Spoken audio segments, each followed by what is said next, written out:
o universo feminino, mas elas são mais do que o universo feminino. Então, elas vão ter alguns traços e características próprios e não pleiteiam também a pertencer ao grupo mulher. A gente tem o Q de queer. Aqui no queer a gente tem que fazer um esforço para entender que hoje a gente tem esse binarismo de homem e mulher, gênero masculino e gênero feminino. Então, aqui o queer ele quebra ele faz uma ruptura do que é o homem e a mulher, e ele cria um outro gênero ali, é uma outra esfera. O queer a gente pode estar definindo como uma drag queen, por exemplo. Uma drag queen ela vai se travestir para algum show específico, para algum evento, e aí ali ela quebra o que é ser homem, o que é ser mulher, porque ela usa de características de ambos os sexos e vai até além de ambos os sexos. Aí a gente tem o I, de intersexo. O intersexo, antigamente era denominado como, usando um termo pejorativo, como hermafrodita. Mas hoje a gente denomina eles como intersexo. São pessoas que nascem tanto com características de genitália masculina ou feminina. E aí, algum momento, ou não, fazem a opção de sexo que eles querem deter. A gente tem o A, de assexual, agênero e andrógeno. A pessoa assexual é aquela pessoa que ela não vai ter uma atração sexual por nenhum dos corpos dentro desse espectro aqui que a gente existe. Ela não tem essa atração nem desejo sexual por outra pessoa, mas a gente não pode confundir a atração sexual dela por afetividade. Ela pode sim namorar, ela pode sim ter relacionamentos, o que ela não vai ter é a atração sexual. Tanto é que existe ainda umas pessoas que se identificam como assexuais e umas pessoas que se identificam como afetivas, que não vão sentir nenhuma emoção ali em relação ao parceiro. Nós temos os agêneros. Os agêneros seriam pessoas que, tal como a queer, quebram esse binarismo que existe entre homem e mulher, essa dicotomia que existe. Só que o agêneros é um guarda-chuva maior. Então, um queer poderia ser definido como um agênero também. Nós temos os andrógenos, que são pessoas que elas vão ter características de homem e mulher, vão ter trejeitos de homem e mulher, sem reivindicar nenhum dos dois sexos, elas só vão ser andrógenos mesmos. Aí nós temos o P, de pansexual, que tal como o bissexual, que se relaciona com tanto o sexo masculino como o sexo feminino, os pansexuais, eles se relacionam com pessoas. Eles vão se relacionar com todos os tipos e todas as letras aqui, seja ela travesti, transexual, queer, intersexo, agênero, tudo mais. A gente tem o N, de não binário. O não binário, ele também quebra essa dicotomia entre masculino e feminino, e ele é uma das formas de agênero. Então, a gente tem as pessoas não binárias, que não são nem homem nem mulheres, elas são não binárias.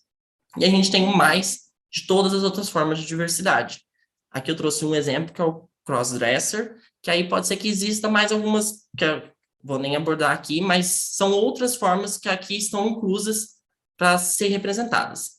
Durante a aula, para facilitar, eu vou falar LGBT, ou LGBTQIA, mas entendo como LGBTQIAPN+. E tem até mais letras aqui. E aí, para entender melhor essa questão de gênero e sexo, eu fiz uma abordagem simplória do que é a questão queer, a teoria queer, em que a gente vai definir que gênero é um conceito de ciências sociais que se refere à construção social do sexo biológico. Então, essa construção social, ela é não natural. Então, a gente vai partir do princípio assim. A gente tem o sexo biológico, que define a gente como macho ou fêmea, mas também temos o gênero, que é uma construção social, porque é o que a gente define como sociedade, o que é ser homem, o que é ser mulher. Então, a gente pode perceber que, com o passar do tempo, essa construção foi se alterando. Então, a gente percebe que hoje o homem, ele não é mais aquela pessoa que sai para caçar, não é mais aquela pessoa dura, às vezes, e que tem aqueles estereótipos. Porque isso é uma construção social, por isso não natural. Enquanto o sexo, hoje a gente pode entender como uma caracterização anátoma fisiológica dos seres humanos e a atividade sexual propriamente dita. Então, para a gente entender melhor, a gente divide o sexo em três. O sexo biológico, que é o sexo mesmo que vai ser caracterizado pela anatomia fisiológica da pessoa que está nascendo, ou do ser vivo que está nascendo. Então, tem o macho, a fêmea e o intersexo. Tem o sexo cultural, que seria o gênero, homem, mulher, e aí tem a construção do trans, travesti. E nós temos o ato sexual mesmo, que seria a sexualidade. Então, a gente tem que definir essas 3 coisas para diferenciar, porque às vezes a gente acaba utilizando gênero, sexo e acaba confundindo. Então, aqui eu trouxe duas falas de doutrinadores para a gente poder melhor exemplificar o que é o gênero e o que é a sexualidade. A cultura é a grande responsável pela transformação de corpos sexuados, então sexo biológico, em corpos socializados, sexo cultural, inserido estes em redes de significados que definem categorizações de gênero, de orientação sexual e de escolha de parceiros. É por intermédio de valores que se modelam, se orientam e se esculpem os desejos e as trajetórias sexuais amorosas.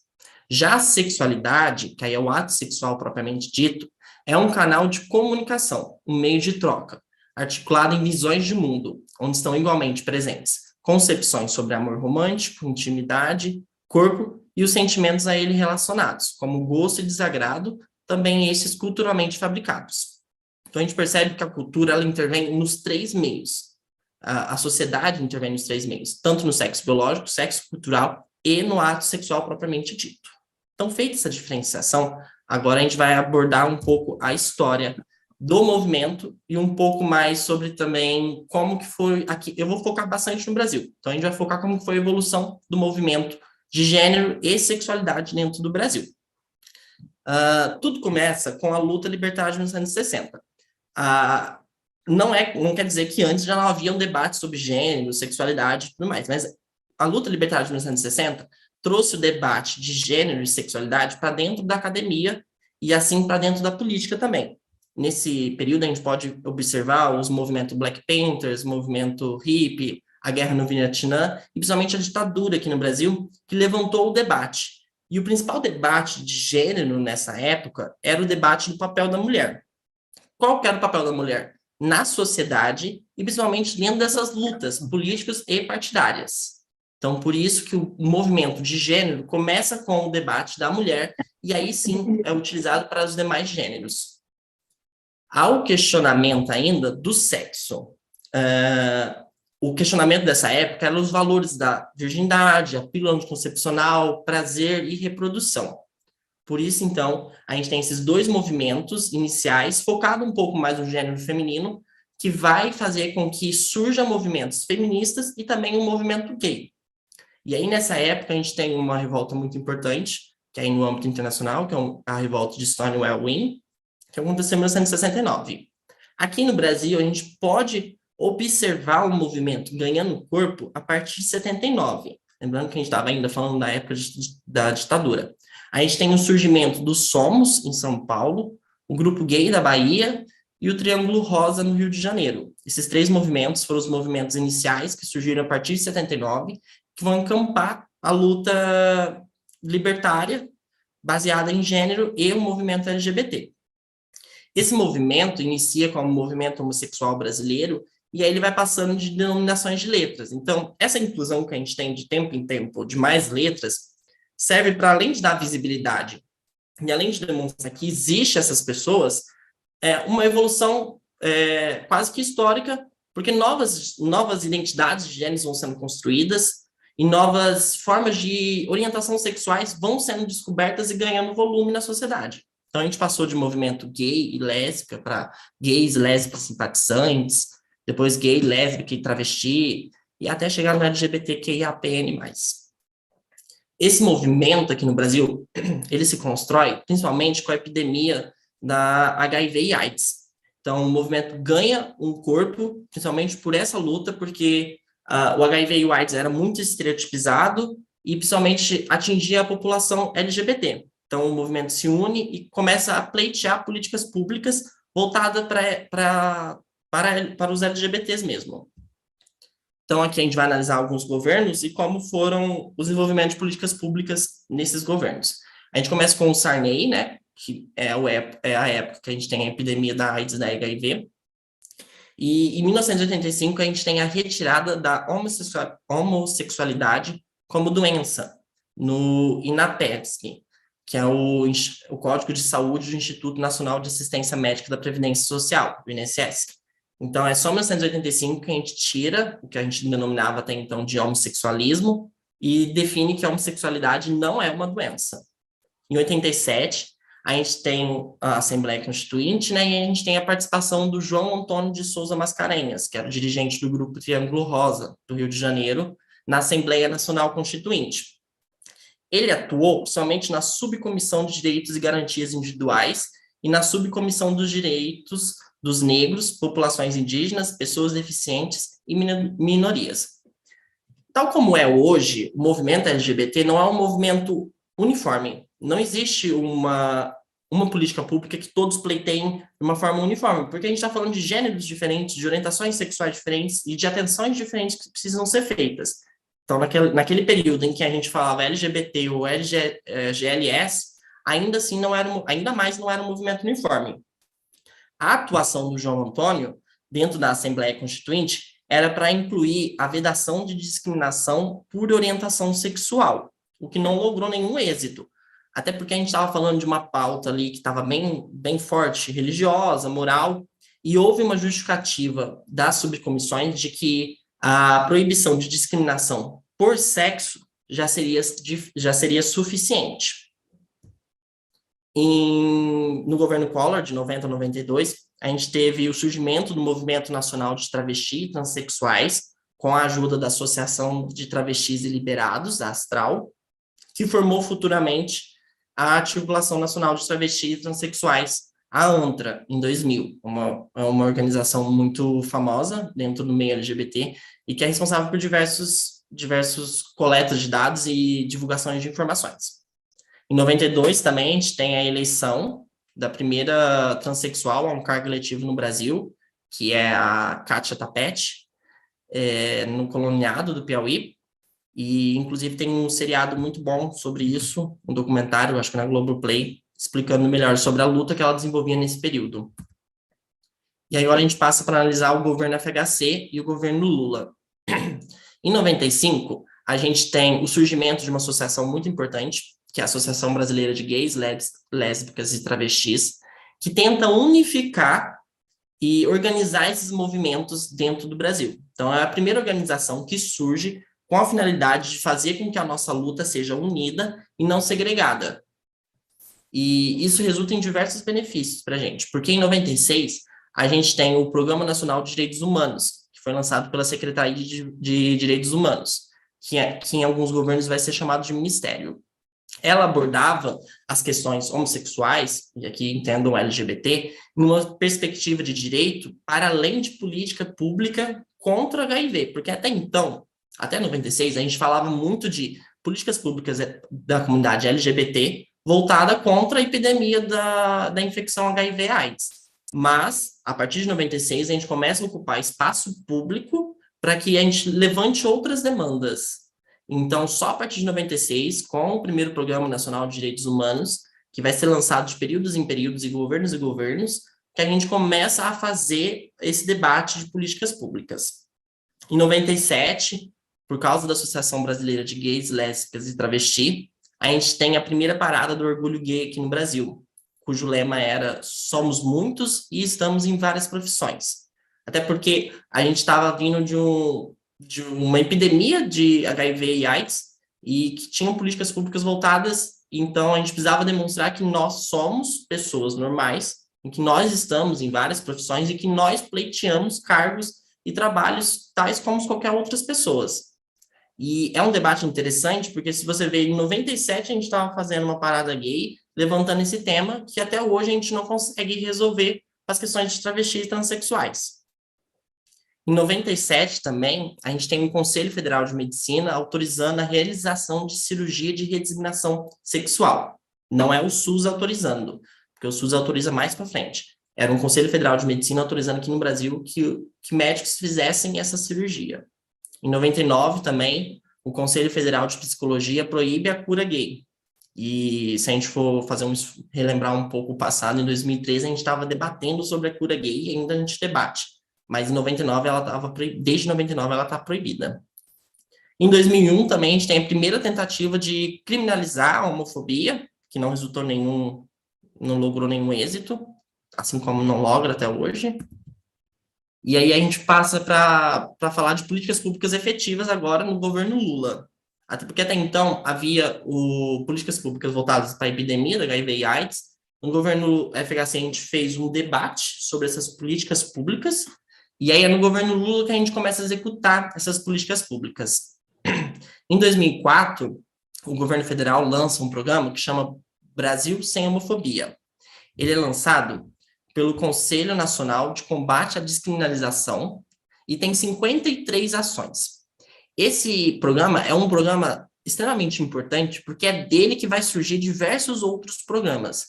E esse programa ele reverberou tanto nos estados como nos municípios e também na América Latina, porque ele foi o primeiro programa da América Latina a ser lançado em que a comunidade LGBT partia de um sujeito de direito, não uma pessoa que precisava de políticas públicas para impedir infecções sexualmente transmissíveis.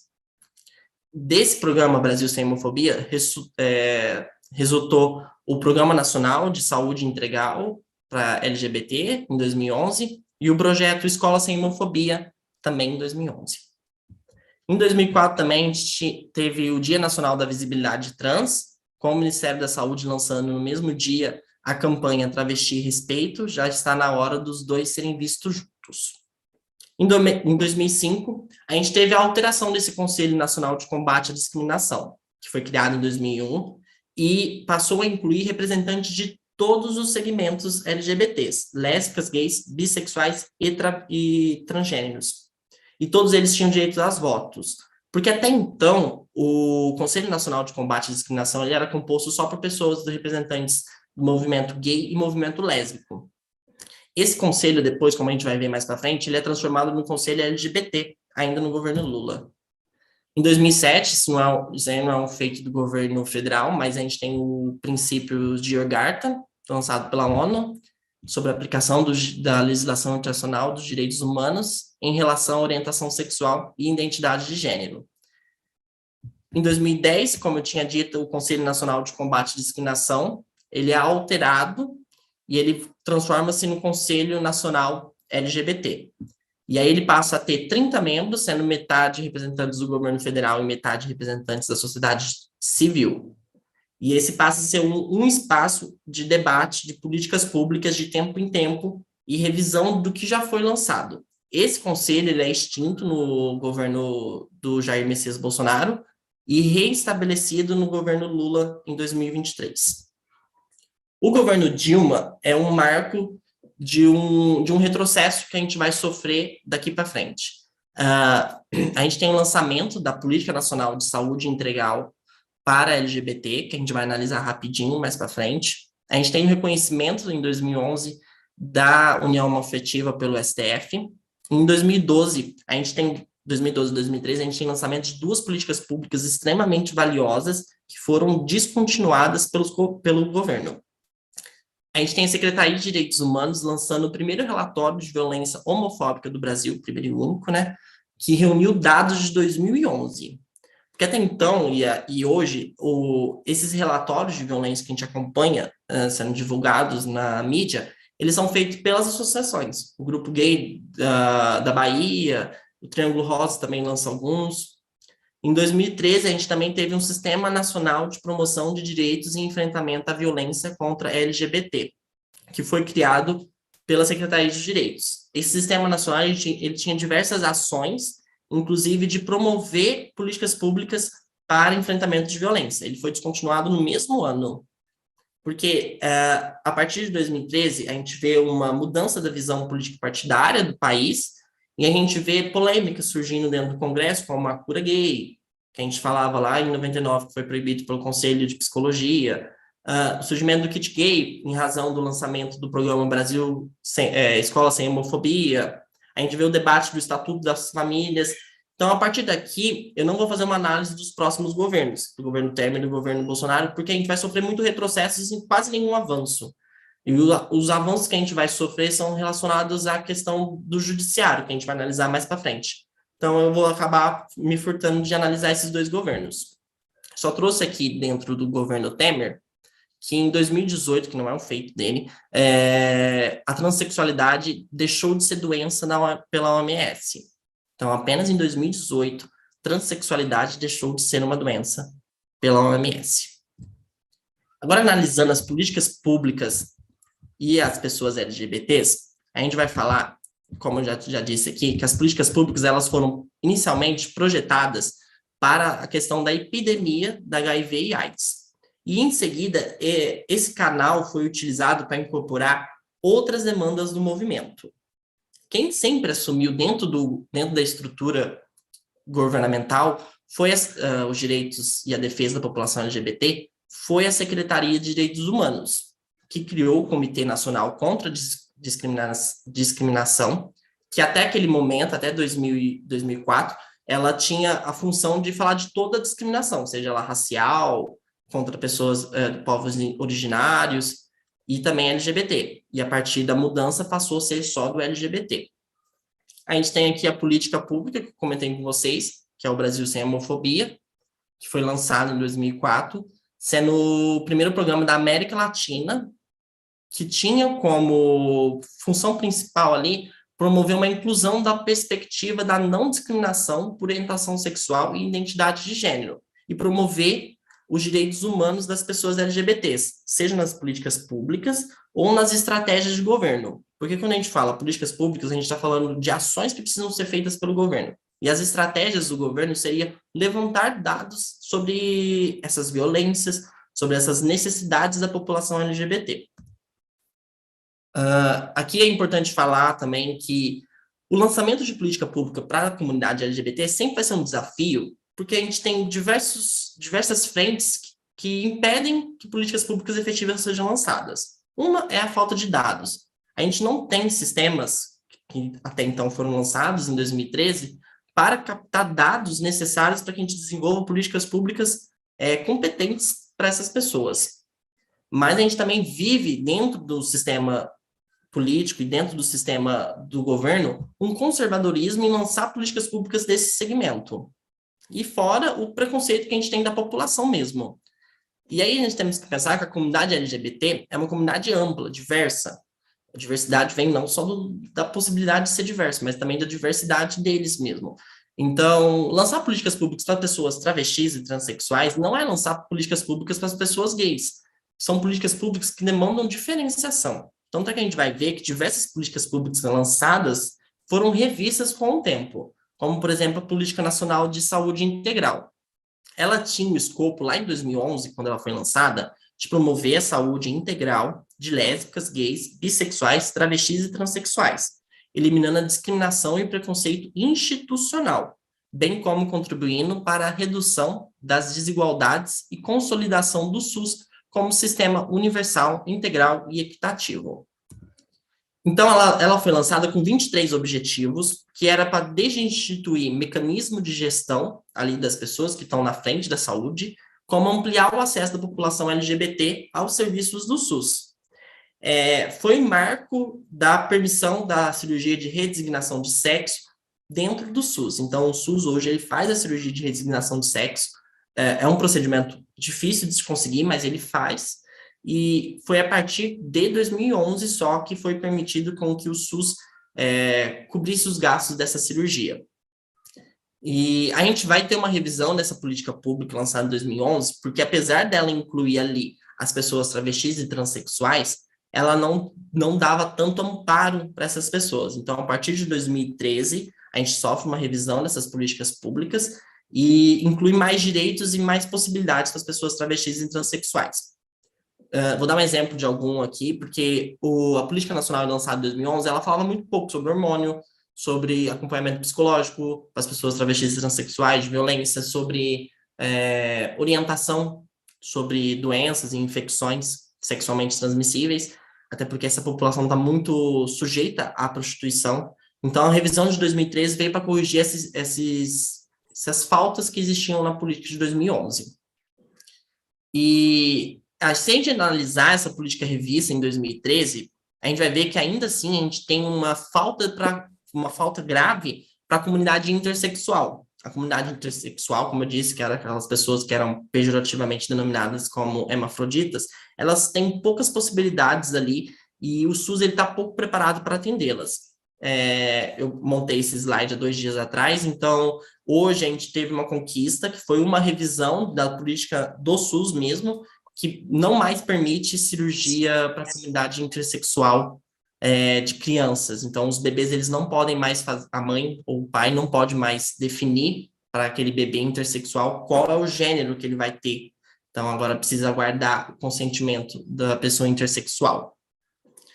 Apesar de todas essas políticas públicas que são lançadas, a gente vai perceber que existe um preconceito dentro ainda do SUS. Por exemplo, a doação de sangue. Até 2020, era proibido que pessoas gays ou LGBT doassem sangue, por causa daquela estigmação do HIV e do AIDS. E foi só através, por meio do judiciário, que a gente consegue fazer a queda dessa restrição de doação. Então, a gente percebe que as políticas públicas, elas são sempre muito bem-vindas e são sempre um avanço, mas ainda a gente precisa caminhar muito mais para a gente conquistar outros direitos. Agora a gente vai entrar dentro da diversidade mesmo como um direito fundamental. A gente vai sair um pouco desse aspecto mais histórico e social. A gente precisa entender que o direito eu vou usar a diversidade aqui e entendam como orientação sexual e identidade de gênero. O direito humano, ele protege qualquer ação, qualquer pessoa contra ações que interfiram a sua liberdade ou violem sua dignidade humana.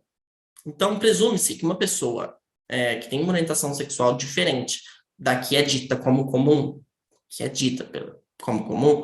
hétero, ou uma pessoa que se identifique como outro gênero, ela vai ter a mesma dignidade de outro, porque todas são pessoas e todos são seres humanos merecedores dos mesmos direitos humanos. Então, qualquer ação que fira a dignidade ou a liberdade dessas pessoas está ferindo direitos humanos.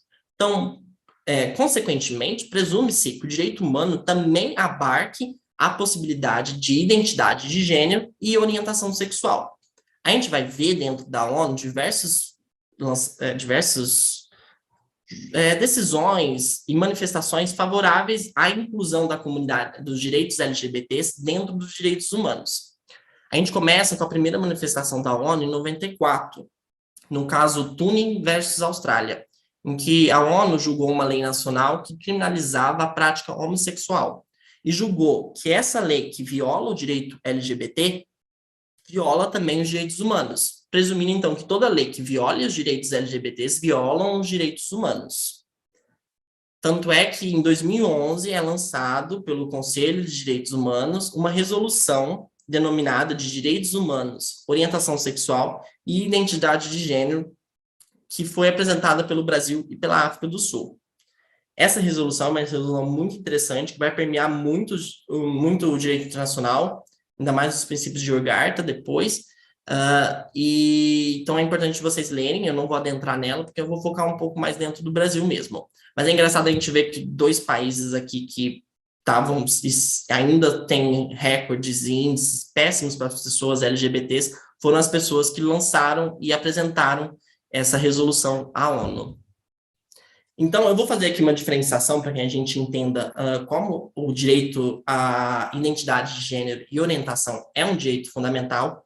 Aí eu vou fazer a diferenciação entre direito humano fundamental e direito de personalidade. Eu acredito que vocês já tenham essa noção, por isso eu vou passar bem rápido, mas eu acho importante também fazer. Como a gente sabe, o direito humano é aquele que guarda uma relação direta com os documentos do direito internacional, que são reconhecidas a todos os seres humanos pela ordem internacional, independente se elas estão positivadas ali dentro da esfera constitucional de cada país. Então, os direitos humanos é da ordem internacional. Dentro de cada estado, a gente tem os direitos fundamentais positivados nas constituições dos estados modernos. Então, a gente vai ter o direito humano no campo internacional, o direito fundamental dentro do campo nacional, que também é diferente do direito da personalidade, que são aqueles que são inerentes à pessoa humana, que nascem e morrem com elas e podem ser renunciadas de seu exercício, mas jamais renunciadas do seu direito em si. Então, a gente tem que diferenciar direito fundamental com direito à personalidade, porque quando a gente vai fazer um julgamento de direito da identidade de gênero ou de orientação sexual, ora a gente vai usar o direito fundamental, ora a gente vai usar o direito de personalidade. Eu trago uma diferenciação simples para só ilustrar aqui. Um direito fundamental positivado na nossa Constituição é o direito ao lazer, que nada se confunde com o direito de personalidade, ele é um direito fundamental. Já o direito à autonomia privada, ele é um direito de personalidade, mas ele não é um direito fundamental. Então, quando a gente fala da possibilidade de identidade de gênero e orientação sexual como um direito de personalidade, a gente precisa ler o artigo 5º, inciso 10 da Constituição, que fala que são invioláveis a intimidade, a vida privada, a honra e a imagem das pessoas, assegurando o direito à indenização, seja ele por dano material ou moral decorrente de sua violação. Então, o direito à intimidade e à vida privada, eles são direitos personalíssimos da pessoa. E presume-se que a identidade de gênero e a orientação sexual, eles são direitos da minha intimidade, da minha vida privada. Então, eles não são sujeitos a nenhuma violação. Por isso, eles são direitos invioláveis. E por isso, nós dizemos que o direito à personalidade, o direito à identidade de gênero e orientação sexual é um direito fundamental, e os direitos que decorrem dessa premissa são direitos de personalidade. Então, o direito fundamental, positivado no artigo 1º, inciso 3º da Constituição Federal, que é o princípio basilar de dignidade humana, é ele sim que vai dar a força, a possibilidade para a identidade de gênero e a orientação sexual ser caracterizada como direito fundamental na nossa Constituição. Porque o princípio da dignidade da pessoa humana, ele tem o objetivo de promover o livre desenvolvimento da pessoa, sem nenhuma possibilidade de violação ou tratamento desumano. Então, eu não posso presumir que uma pessoa LGBT, ela não vai ter mesmo direito à dignidade de pessoa humana que uma pessoa hétero. Então, essas pessoas, elas precisam ser amparadas e olhadas dentro do princípio fundamental da dignidade da pessoa humana. E a gente vai ver que diversos direitos que a gente hoje já tem julgados, como, por exemplo, o nome social, ele é um direito de personalidade, mas ele é um direito que guarda estreita relação com o direito fundamental da dignidade da pessoa humana. A gente pode ainda olhar dentro do direito fundamental e ver mais alguns princípios que dá a identidade de gênero e a orientação sexual a característica de direito fundamental, como o princípio da não discriminação, que diz que a lei punirá qualquer discriminação atentatória dos direitos e liberdades fundamentais. E o princípio da igualdade, que todos são iguais perante a lei, sem distinção de qualquer natureza. Tanto o princípio da não discriminação como o princípio da igualdade, eles precisam ser analisados pela igualdade material, que é aquela igualdade de Aristóteles. Porque a gente não está buscando aqui uma diferenciação. Quando a gente analisa quais são os direitos das pessoas LGBTs, às vezes a gente confunde em pensar que as pessoas LGBTs são diferentes e os héteros os normais. Não é isso, a gente precisa analisar as pessoas como seres humanos. E a identidade de gênero e a orientação sexual, simplesmente uma coisa que pertence àquela pessoa, mas que não é a pessoa. A pessoa ela não se define diferente simplesmente por ser pertencente à comunidade LGBT. Eu trouxe aqui uma fala importante do Rios, que ele diz que a igualdade material, que a gente está debatendo aqui, no domínio específico da orientação sexual, é a imposição de tratamento igual sempre que não se apresentarem razões suficientes para justificar a desigualdade de tratamento. Então, sempre que possível, as leis vão dar os mesmos direitos às pessoas LGBTs e héteros, porque não existe uma diferenciação. Existe um princípio de igualdade entre todas as pessoas.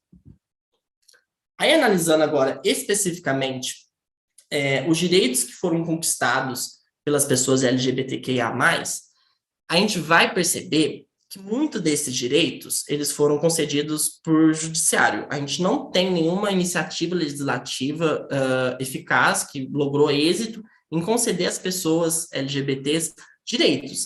Todos esses direitos foram pleiteados por meio da justiça e foram concedidos principalmente pelo STF.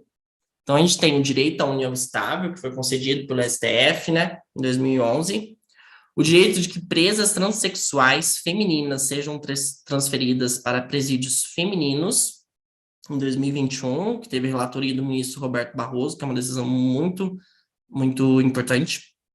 Temos a criminalização da LGBTfobia, né, que foi em 2019, que foi um avanço muito grande, e que aí cabe também fazer uma análise, porque às vezes a gente comemora muitas decisões que o STF dá, comemora esse ativismo judicial, que eu acho extremamente importante, que eu acho que no silêncio do Congresso precisam sim ser feitos, mas a gente anda numa corda bamba de que a gente está dando uma autonomia muito grande para o judiciário, às vezes, decidir e criar tipos penais, que era obrigação do Congresso. Então, às vezes, a gente pensa muito em conquistar esses direitos por meio do judiciário, que é o único caminho meio viável hoje posto, mas a gente deveria muito mais pensar em como conquistar esses direitos por meio de iniciativa legislativa mesmo. A gente teve também a possibilidade de retificação de nome e gênero em 2018, e aqui é importante apontar para vocês que existem duas ações, que elas foram julgadas separadas, que era a DI 4275 e o recurso especial, recurso extraordinário de 670.422, que teve relatoria do ministro Dias Toffoli. A gente vai analisar isso com mais detalhes, mas a primeira ADI, do que teve a relatoria do Edson Fachin, ela dá a possibilidade de retificação de nome e gênero na certidão de nascimento via cartório e tudo mais, só que ela não fala sobre a questão do registro, porque pessoas queriam pôr registro de transexual dentro da certidão de nascimento. É no recurso extraordinário que o ministro Dias Toffoli vai vetar essa possibilidade. E como eu já pontuei para vocês, a gente teve a doação de sangue em 2020 pelo STF também. A gente tem outras decisões aí que permitem adoção, a gente tem decisão de direito ao casamento, que foi pelo STJ, que são importantes a gente dar uma estudada. Mas todos eles vão partir do princípio aqui que a gente está debatendo, que é a identidade de gênero e a identidade de gênero e a orientação sexual como um direito fundamental. Eu trouxe aqui também para vocês, e tem uma revista muito interessante do STF, em que eles fazem uma consolidação de todas as decisões já feitas de grande repercussão para a comunidade LGBT. Então, é dessa revista que eu extraí essa linha do tempo aqui dos direitos. Então, a gente teve aqui essas decisões, que a maioria eu já abordei com vocês. Tem uma decisão muito importante que foi recente aqui em 2020, que é gênero e orientação sexual nas escolas. E o STF está prestes a julgar também sobre banheiro social, né, o banheiro neutro, nas escolas e também sobre o ensino LGBT dentro das escolas. Agora vamos analisar a decisão de alteração do nome e sexo de pessoas transexuais no registro civil. A decisão ela tem alguns pontos importantes e eu vou analisar, eu acho que 4 ou 5 pontos com vocês para que vocês entendam qual foi o pensamento desenvolvido e qual é a guarda que tem na Constituição desse direito. Os ministros, primeiramente, eles fazem, principalmente o relator, ele faz uma conceitualização de que ele vai fazer uma eficácia horizontal dos direitos constitucionais nas relações privadas e vai interpretar conforme a convenção. Então, ele fala que é invariável e impossível não passar pelo filtro da dignidade da pessoa humana quando a gente debate a alteração do nome e sexo de pessoas transexuais. E ele fala que também isso ultrapassa a normatização infraconstitucional, porque era se esperado que a normatização infraconstitucional fizesse, porque os princípios fundamentais, principalmente da dignidade da pessoa humana, ele tem a sua eficácia horizontal e também ele faz a conceitualização dos direitos da personalidade que vai ser desenvolvido dentro dessa decisão.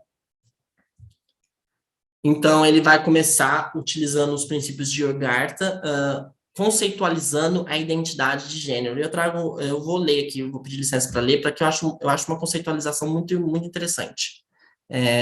Ele fala que é uma experiência interna, individual e profundamente sentida que cada pessoa tem em relação ao gênero, que pode ou não corresponder ao sexo atribuído no nascimento, incluindo-se aí o sentimento pessoal do corpo, que pode envolver, por livre escolha, modificação da aparência ou função corporal por meios médicos, cirúrgicos ou outros, e outras expressões de gêneros, inclusive o modo de vestir-se, o modo de falar e maneirismo. Aqui é importante, porque quando a gente estava falando de retificação de nome, prenome e sexo de pessoas transexuais no registro civil, falavam-se da necessidade de uma cirurgia de resignação de sexo. A decisão fala, e usa os princípios de Hogarth para explicar, que isso é uma decisão e um sentimento pessoal da pessoa. A pessoa transexual, a pessoa travesti, nem sempre precisa fazer cirurgia. E nem sempre vai ter condições de fazer cirurgia. Porque por mais que é permitido por meio do SUS, dificilmente vai ser desenvolvido. E nem todos têm as condições financeiras para viajar para a Tailândia, viajar para os países fora do Brasil, para poder fazer a cirurgia. Então, se a gente colocasse isso como obstáculo para que houvesse a alteração do prenome e do sexo no registro civil, a gente teria uma dificuldade de executar e dar efetividade à decisão. Então, sabiamente, utilizando os princípios de Hogarth, eles fizeram fizeram essa consignação. Então, a gente vai falar também que a identidade de gênero é um elemento constitutivo da dignidade humana, e até por isso a aplicação do princípio da dignidade humana.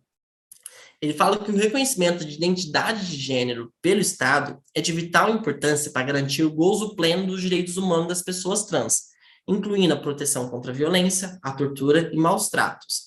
E aí nós temos alguns direitos fundamentais, como a saúde, a educação, ao emprego, à vivência, ao acesso à seguridade social, assim como o direito à liberdade de expressão e de associação. E aí ele vai utilizar a Corte Interamericana de Direitos Humanos, que fala que o Estado ele é obrigado a assegurar os indivíduos de todas as orientações sexuais e identidade de gêneros para viverem com a mesma dignidade e o mesmo respeito que têm todas as pessoas. Então, é a partir daí que a gente vai ver a aplicação efetiva do princípio da dignidade da pessoa humana dentro da decisão e dentro do entendimento que é a possibilidade de identidade de gênero e orientação sexual.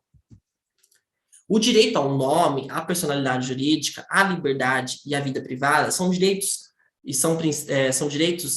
personalíssimos. Então, a gente vê que ele utiliza a decisão, ele utiliza o princípio da dignidade da pessoa humana como uma base para falar que os direitos da personalidade deles decorrem. Então, ele vai falar assim que se o Estado deve assegurar aos indivíduos que possam viver com a mesma dignidade, também deve assegurar a eles o direito ao nome, ao reconhecimento de sua personalidade jurídica, à liberdade e à vida privada. Esses direitos têm seguinte previsão no Pacto de São José da Costa Rica. Aí eles trazem o Pacto da Costa Rica, que é importante também dar uma lida, que vai exemplificar muitos direitos personalíssimos que surgem de um direito fundamental.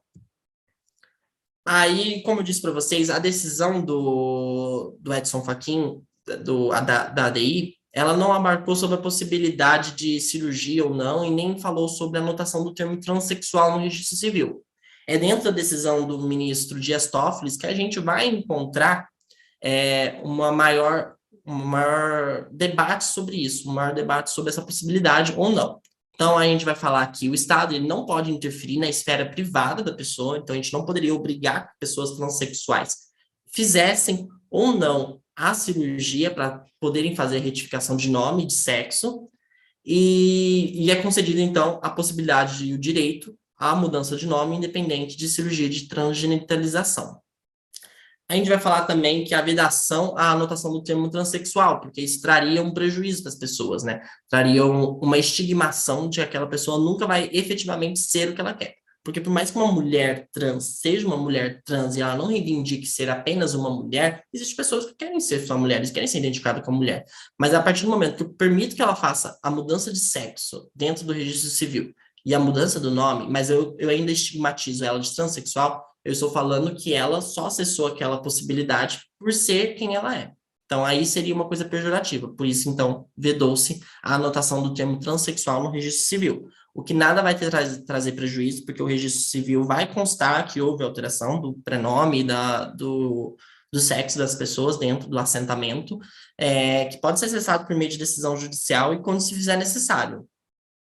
Depois disso, depois dessa decisão histórica, a gente teve o provimento 73 de 2018 do CNJ, né, que deu sobre a possibilidade do procedimento extrajudicial de alteração de prenome e sexo das pessoas transexuais diretamente no cartório, com a apresentação de alguns documentos e pagamento de custas, você pode fazer a alteração do prenome e do sexo diretamente no cartório, sem a cirurgia, sem acompanhamento de advogado, e sem necessidade de qualquer laudo médico para fazer essa alteração. As pessoas de maior de 18 anos podem fazer e as menores de 16 desde o consentimento dos pais. Eu acho importante a gente pontuar que, por isso aqui é para a defensoria, né, a gente tem que algumas pessoas não podem pagar por essa alteração de procedimento extrajudicial e por isso procuram advogados ou a defensoria mesmo para que possa fazer esse procedimento judicialmente, para que se veja livre das custas judiciais. Quando a gente fala das pessoas transexuais e travestis, nós não falamos de uma sociedade, de uma população que está muito marginal à sociedade ainda. Uma pessoa São pessoas que não têm emprego, estão ocupando subempregos da nossa sociedade. Algumas estão, inclusive, no campo da prostituição, a maioria, para dizer, né? Então, dar umas custas a ela e permitir que essa alteração seja feita de forma extrajudicial, somente com pagamento de custas, é quase não dar efetividade a essas decisões. Por isso, então, o judiciário tem algumas decisões que isenta as pessoas de custas por meio de processo de alteração de nome. Eu acho que eu queria trazer, assim, o tempo é escasso, mas o principal, eu acho que a gente abordou, né, que era o movimento, como que surgiu o movimento, e principalmente alguns direitos, e principalmente como que funciona a identidade de gênero e a orientação sexual dentro dos direitos fundamentais, direitos humanos e direitos de personalidade. Então, se alguém que tiver alguma dúvida... Professora, uma pergunta realizada pelo YouTube, feita pela Dulce. Ela pergunta o seguinte: hermafrodita é uma palavra preconceituosa? Se sim, por quê? Hermafrodita era uma palavra pejorativa, porque a hermafrodita, dentro do campo da ciência, ela é designada às pessoas, aos seres vivos, né, que podem reproduzir tanto com o sexo masculino como o sexo feminino. E as pessoas intersexo, por mais que elas tenham as características genitais dos dois sexos biológicos, ela em algum momento vai optar por um, ou ela vai continuar com os dois, mas elas não podem se reproduzir com os dois. Então, sempre vai ter alguma limitação ali de algum do sexo biológico dela. Então, a hermafrodita é um termo que a gente utiliza mais para o reino animal, não para o reino dos seres humanos. Então, por isso que não foi mais utilizado. Aí concordou-se em utilizar o termo intersexo. Mais alguma pergunta? Certo. A outra pergunta que tem no YouTube é se essa aula, propriamente o slide, vai ficar disponível para visualização posterior. Eu acredito que sim, eu posso passar para a Lígia, que a Lígia manda. Eu acho que também no vídeo vai ficar bem, vai mostrar, mas quem quiser pode me mandar que eu mando o slide, sim. Tá certo. Pelo YouTube não temos mais perguntas. Se algum outro colega tiver alguma dúvida, fique à vontade, a hora é agora.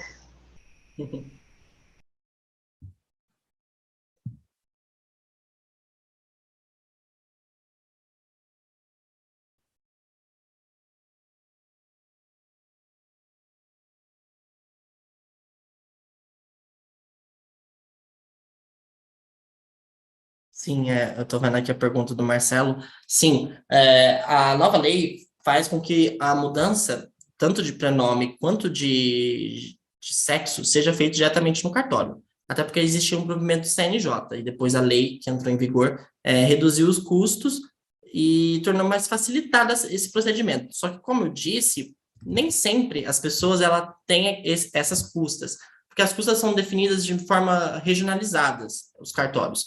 Aqui eu estou presidente da Comissão da Diversidade Sexual e de Gênero aqui da OAB de Mococa.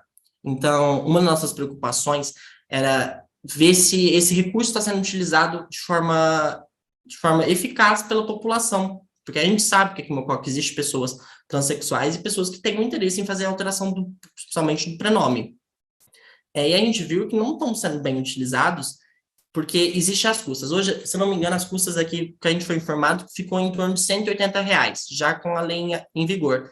Então, R$ 180 para a gente, às vezes, pode ser que não é tão caro, tão custoso. Mas para essa população que está sujeita à prostituição, sujeita a subempregos, dispensar esse valor, principalmente para fazer uma alteração de pronome, às vezes não é viável. Então, acessar o judiciário é um meio que às vezes pode servir como mais eficaz para garantir que todos tenham acesso a esse direito. Mas sim, existe a lei que fez a redução de custos e simplificou o processo, que já era simplificado por causa do provimento 73 do CNJ.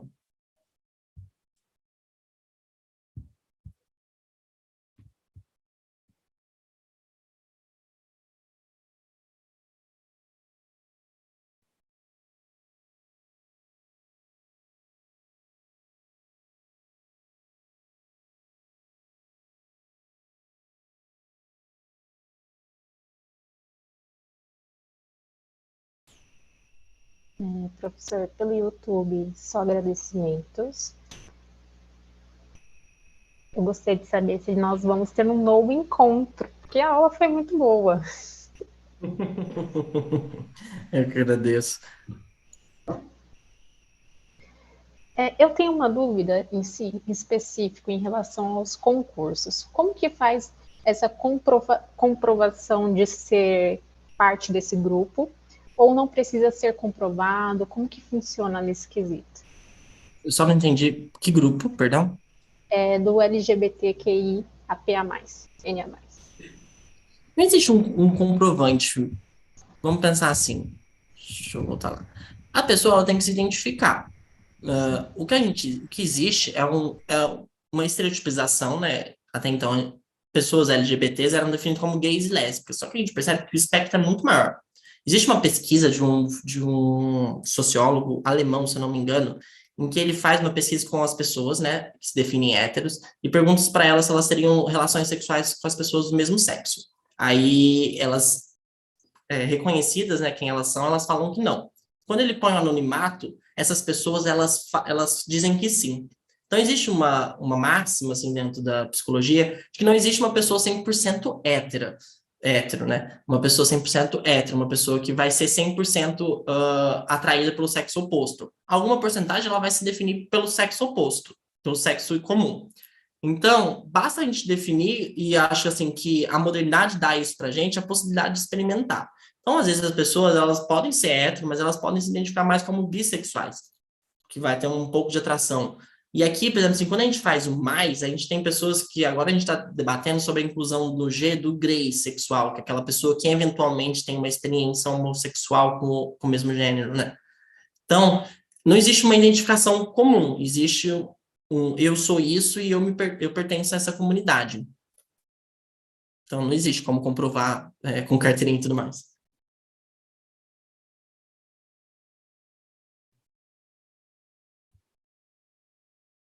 Tenho uma dúvida.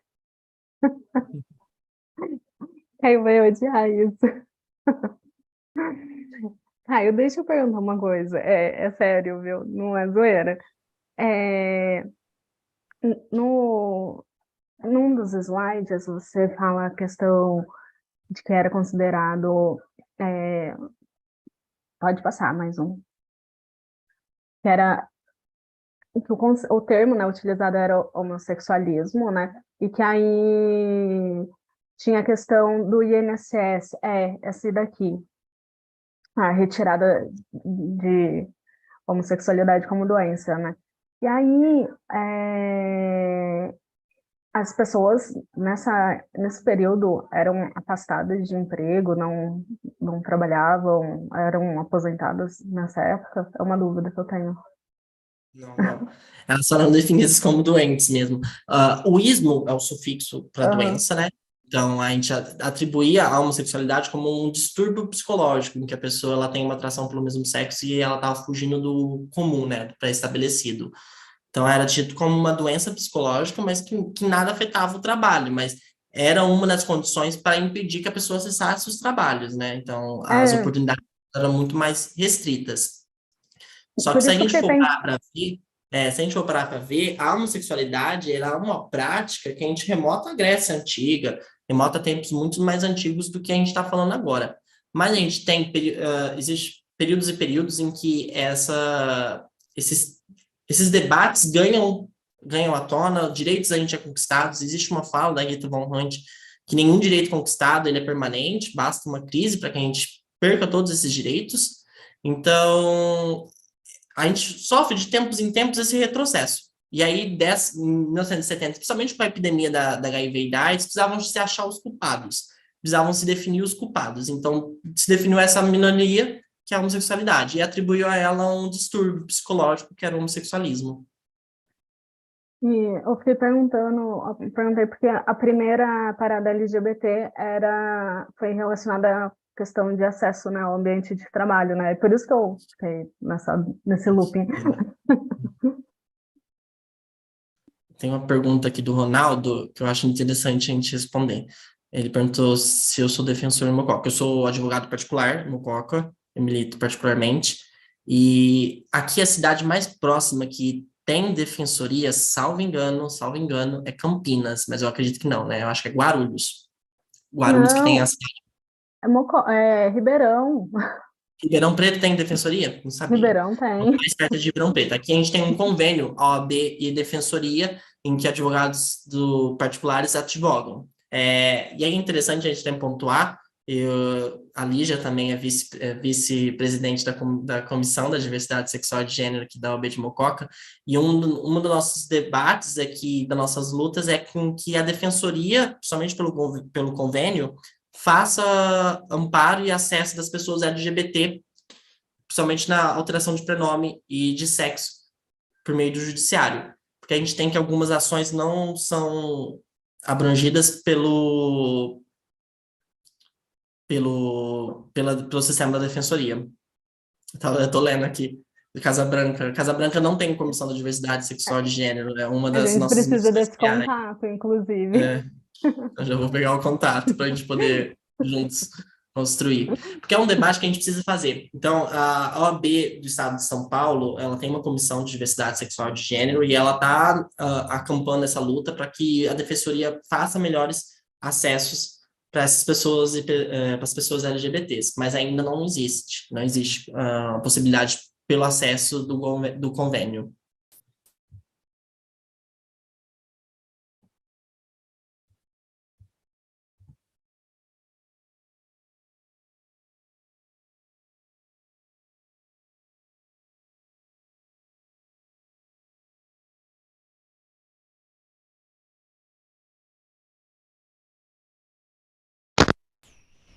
Boa Professor, noite.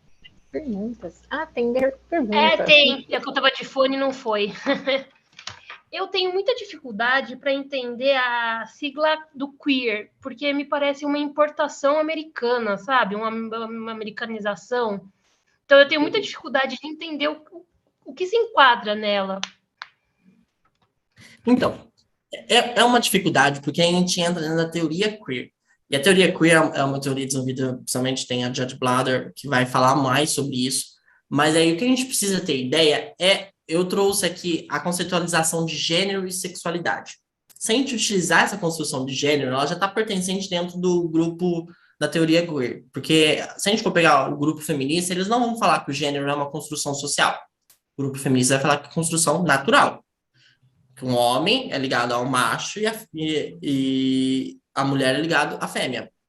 Já a teoria queer, ela quebra essa construção de gênero, porque ela diz que a construção de gênero é uma construção social. Então, a gente construiu o que é ser homem e o que é ser mulher.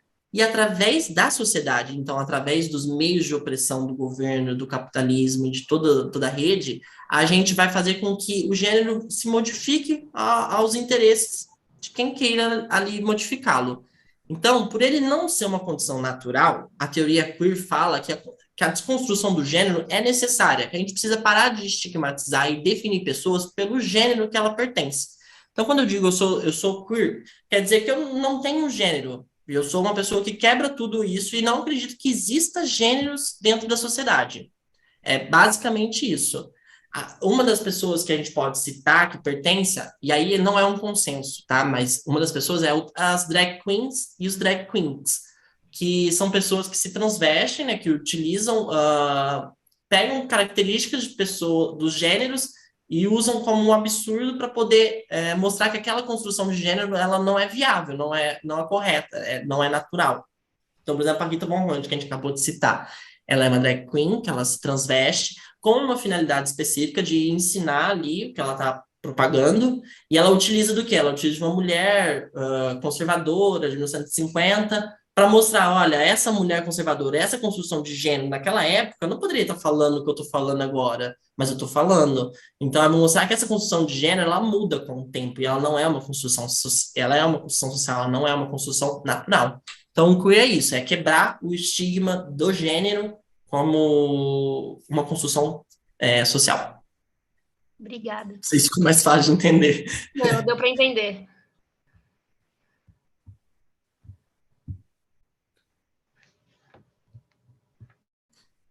Ronaldo, então, o que a gente está estudando, o que a gente sabe aqui também, e aí a gente está diligenciando junto à Defensoria, é que a Defensoria ela não cobre pelo convênio a possibilidade desse tipo de ação, até porque existe procedimento extrajudicial.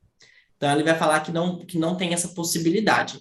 Só que, dado a nosso entendimento aqui, né, o nosso entendimento de que uma pessoa hipossuficiente ali para contratar um advogado, ela também não vai ter o dinheiro para contratar para pagar as custas junto ao cartório. Então, a gente está tentando, junto com a defensoria, permitir, pelo menos, que a gente faça alguns atendimentos e acesso ao judiciário para fazer alteração de nome. Acho que quem perguntou foi a Maiane de Rodrigues, né? Mas o que a gente tem de conhecimento hoje é que não há essa possibilidade. O que seria pessoa cis ou não binária? Então vamos lá, deixa eu voltar lá para ficar mais fácil. A pessoa, quando tem uma identificação de gênero, né, que a gente explicou aqui que existe o sexo biológico, o sexo cultural e o ato sexual em si. O sexo biológico é aquele em que a ciência e comumente a nossa sociedade definiu para a característica fisiológica do corpo. Então, quando a gente nasce com uma genitália, se a gente nasce com um pênis, por exemplo, a gente vai ser definido como pertencente ao sexo biológico macho, masculino. Então, eu, Caio, hoje sou um homem gay, e eu fui designado ao nascer como pertencente ao sexo biológico macho, porque possuo a genitália masculina. Então, eu me defino como, eu sou classificado como um homem cisgênero, porque eu concordo com o que me foi atribuído no momento de nascimento. Uma pessoa transexual é uma pessoa que ela nasceu com o sexo biológico pertencente a um grupo, mas o gênero dela, o sexo cultural, é outro. Então, a pessoa foi designada quando nasceu como homem, mas ela se percebe mulher. Então, o que ela tem na genitália não corresponde com o que ela se identifica internamente. E a pessoa não binária, independente da genitália daquela pessoa, ela não acredita que exista homem ou mulheres, entendeu? Então, a pessoa não binária, ela vai quebrar essa questão de gênero. Ela é não binária, ela não é nem homem, nem mulher, nem macho, nem fêmea, ela é não binária. Então, ela não pertence, ela não reivindica nenhum reconhecimento de sexo biológico e sexo cultural. E aí é interessante tocar nesse ponto, porque existem decisões judiciais, porque a gente pensa assim, existe possibilidade de retificação de nome e de sexo reconhecido pela STF. Mas e as pessoas não binárias? Porque essa decisão, ela focou muito nas pessoas transexuais. E as pessoas não binárias, elas não podem fazer essa modificação por meio de procedimento extrajudicial. Então, a gente tem que acessar o judiciário para que o judiciário, então, permita com que seja feita a anotação de não binário. Porque, tipo assim, o não binário é aquela coisa de questão de linguagem neutra, que nem sempre é reivindicado pelas pessoas não binárias.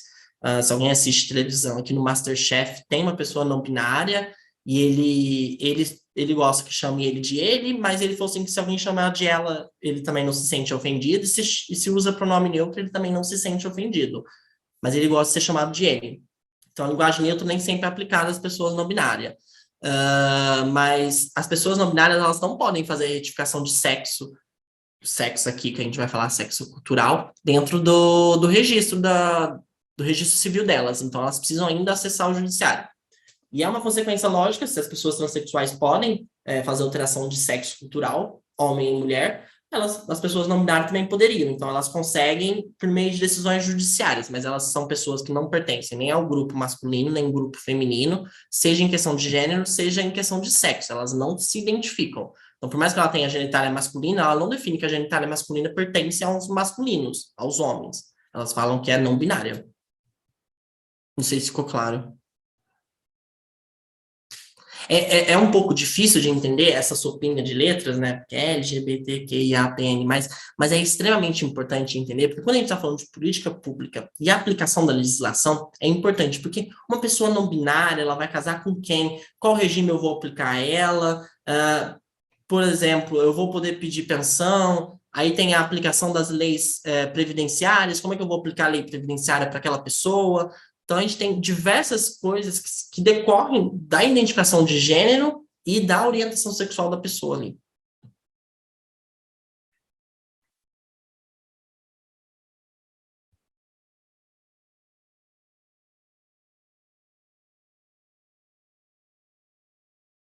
e aí também é importante a gente entender esse não binarismo, porque agora a gente vai ter um julgamento do STF, eu vou lembrando aqui, vai ter uma decisão do STF que vai analisar sobre banheiro nas escolas, porque existe um debate sobre um banheiro comum para as pessoas, né? Um banheiro não neutro, um banheiro para não binário. As escolas podem fazer isso, porque até então as pessoas transexuais elas sofrem um preconceito, porque eu posso ter lá no registro que eu, Caio, caso eu me sentisse uma mulher, eu vou lá, faço a retificação de nome, faço a retificação de sexo. Eu ainda, por ter a genitália masculina, poderia acessar o banheiro feminino, já sofre esse preconceito, porque a pessoa às vezes não tomou todos os hormônios, ainda tem feições e trejeitos masculinos, então às vezes elas são identificadas as pessoas transexuais, ainda mais as travestis, que às vezes renunciam a esses estereótipos femininos. Então, o banheiro é uma questão muito polêmica, e ainda mais quando a gente fala banheiro dentro da escola, né? Porque são crianças, e aí presume-se que tem uma ideologia de gênero aplicada àquelas pessoas. Então, o STF vai debruçar e está adiando isso muito, né? Tá, acho que, se eu não me engano, está na relatoria do... Esqueci o nome dele agora. Mas está na relatoria de um ministro que é o ministro do Juiz das Garantias, que eu já me esqueci dele. Mas está na relatoria dele e fica toda hora adiando esse julgamento. Mas o STF vai pautar essa questão moral, uma hora.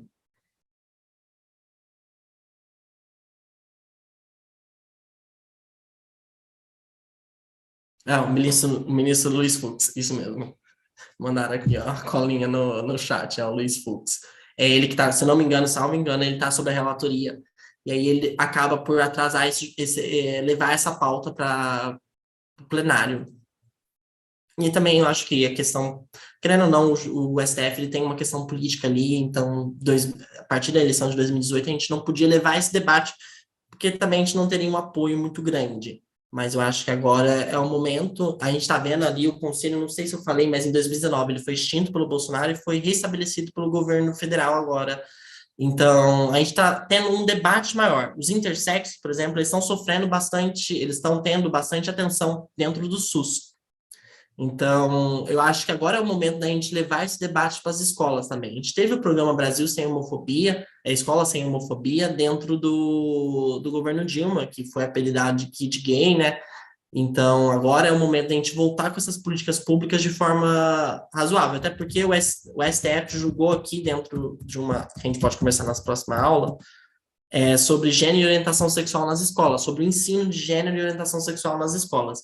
Então, essa decisão é bastante polêmica e é uma decisão que acabou por permitir não, né, autorizar, né, que efetivamente a lei fosse aplicada e o ensino de orientação sexual fosse feito dentro das escolas, somente para crianças.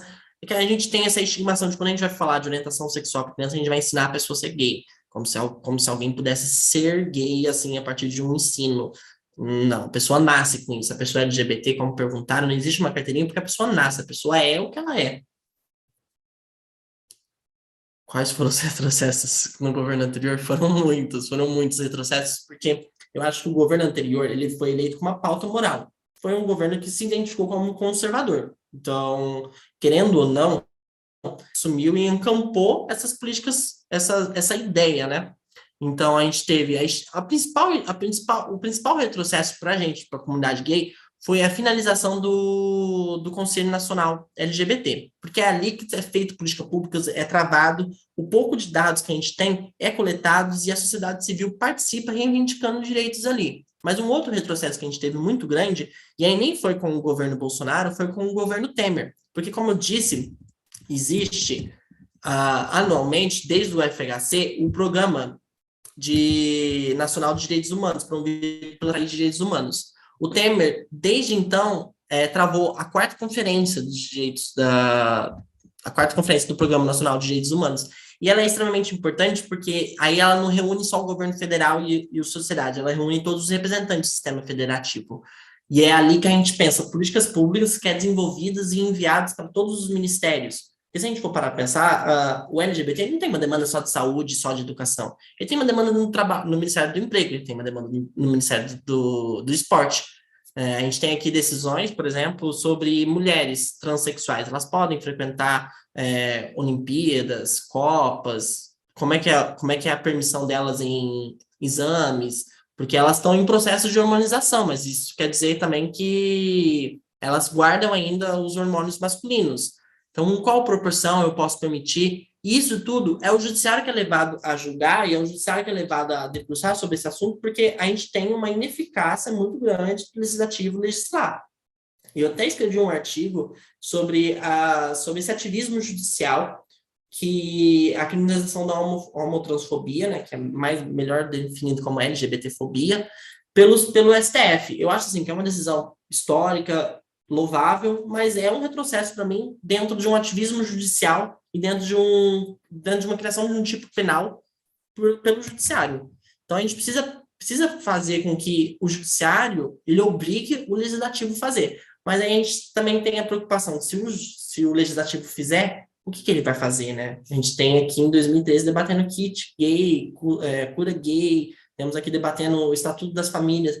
E a gente querendo ou não, a gente tem uma composição legislativa hoje na Câmara dos Deputados e no Senado de pessoas conservadoras ainda.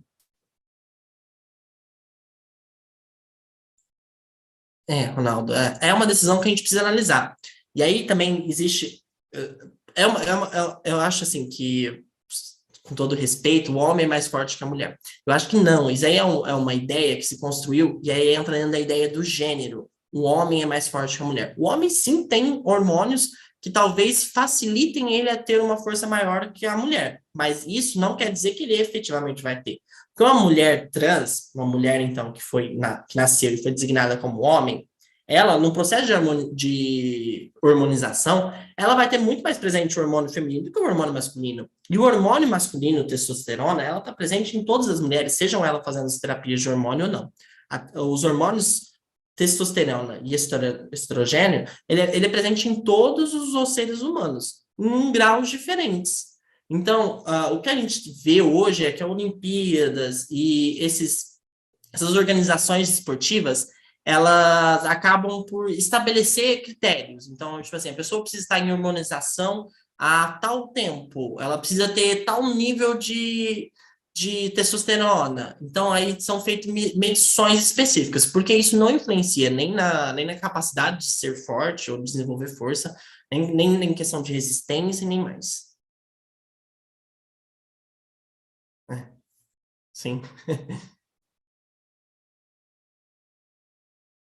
Mas isso aí, é importante, Ronaldo, com todo respeito, que é uma estereotipização que a gente faz, e aí é uma construção do gênero que a gente tem, né? Que é o gênero cultural, que a gente fala, o homem serve para isso, a mulher serve para aquilo, a testosterona tem essa finalidade. Não, mas na ciência a gente tem a capacidade, hoje a gente tem mecanismo de medir esses hormônios e falar, olha, tal pessoa pode frequentar porque ela bateu esse hormônio aqui, ela ficou 2 anos fazendo uma hormonização, terapia de hormonização e tudo mais.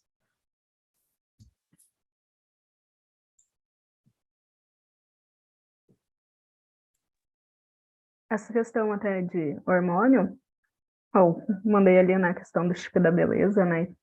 Que as famosas usam muito, né? E tem uma alta taxa, né, de testosterona, né?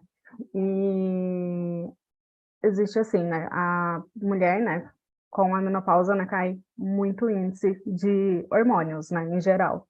Aí fui fazer avaliação física com a minha mãe, e depois a gente fez alguns exames, e aí, na época, eu tomava anticoncepcional. Minha mãe, mesmo na menopausa, tinha uma taxa de hormônios mais elevadas do que a minha, porque eu tomava anticoncepcional. Então, minha taxa hormonal tudo muito baixa.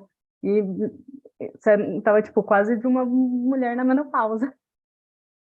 E tem que parar pra pensar que aí a gente entra na questão, tipo assim, o que define ser homem? Aí entra na teoria queer que a Fernanda perguntou. Testosterona define o que é ser homem ou ser pertencente ao sexo macho? Pode ser que defina para a ciência, mas como a gente está falando de construção de gênero aqui, uma construção social, então a gente tem que entender que a mulher trans, que foi designada como homem, ela vai ter o hormônio feminino, que a ciência também define que é mulher, fêmea. Então, desde que bata os níveis ali, não vai ter nenhuma prejudicialidade. Sim. Então, a gente tem os comitês, principalmente o Comitê Olímpico já desceu resoluções sobre isso. Agora, eu não sei te explicar, por exemplo, se no comitê da FIFA e outros aí tá feito isso. A gente tem decisões, assim, participantes de editais de concurso público para a polícia, para o exército. O exército hoje permite que mulheres trans e homens trans façam as provas e compitam-se, né? Compitam-se entre si, mesmo com a questão de hormônio ali, de hormonização. E aí vem a frase da Simone, né? Que não se nasce mulher, torna-se mulher, né? Porque aí vem não só a construção social, né? Do que é mulher, né? Mas para tudo, né?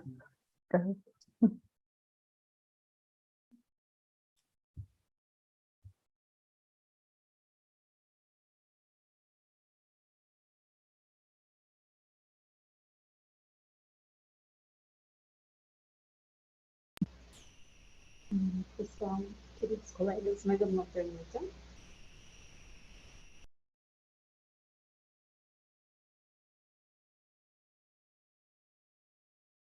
Bem, acho que quem fala consente. Professor, posso encerrar a transmissão pelo YouTube? Pode sim. Eu que agradeço, gente.